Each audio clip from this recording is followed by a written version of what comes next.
Good morning sa inyo guys. Siguro sa guys, napapansin nyo sa mga ilang araw na malapit nang mag-isang buwan yata guys, na wala akong binibideo o ina-upload na video na vendors ako guys. Pero ang nakakalagay dyan sa aking account is vendors.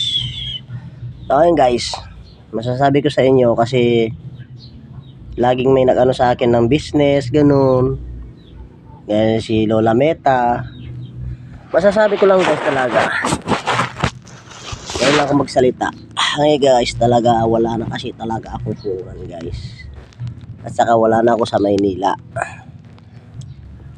Dati doon sa Maynila, araw-araw ako nagtitinda. Ngayon, wala na guys. Kasi di ko na kaya din kasi guys ang mga gastusin doon. Hindi, maganda rin ang pagtinda. Kaso lang, ganun talaga guys ang buhay. Weather lang. Kasi wala na, kaya hindi na ako nagtinda guys kasi talaga wala na rin akong puhunan. Kaya ngayon, kung yung mga video ko na iba, yung mga ina-upload ko, minsan kasi namasyal kami, sama-sama na lang ako namasyal, kaya may mga binibideo na bukid o kaya may dagat sa bandang Tabuk yun guys, nakaraan araw.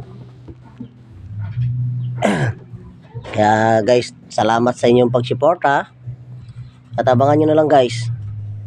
Kasalukuyan ngayon guys, may lagnat din ako, kaya at may lagnat, mamaya sayaw pa rin. Thank you guys, see you tomorrow.